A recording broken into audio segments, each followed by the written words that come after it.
Hi, this is Kyrie Kudaba recording for Digital Logic Design Lab, that's 2300L. Today we're working on Activity 2.5, Optimization with Multiplexors.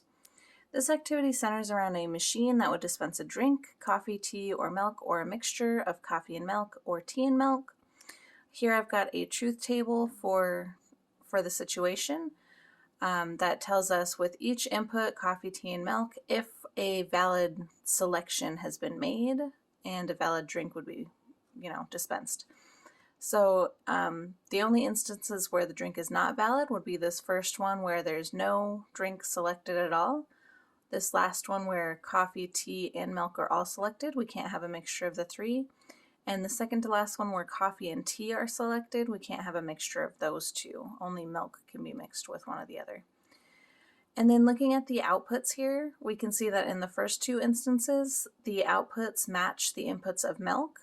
So our multiplexer input is going to be milk for the first one. For the next four, the output is always 1.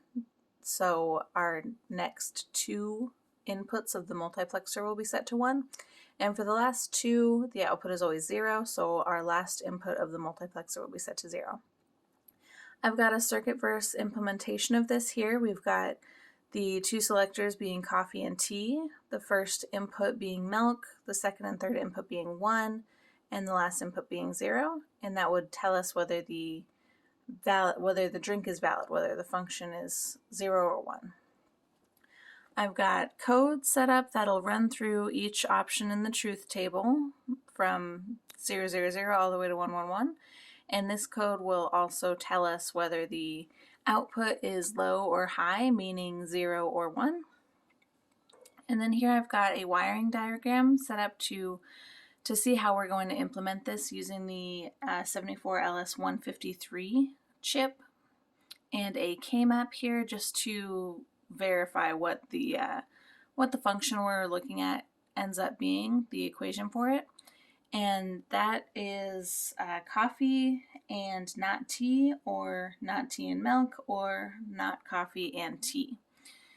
So I've got this all set up on a breadboard here. Our three inputs from the Arduino are coffee, tea, and milk. And then it's set up following this wiring diagram here. And we can see the LED is on and it turns off. So I can run this code and see if it matches our truth table here. And we can see that when the code outputs low, the LED light is off. When it outputs high, the LED light is on. So that there is our 8 instances from the truth table, from 000 all the way to 111.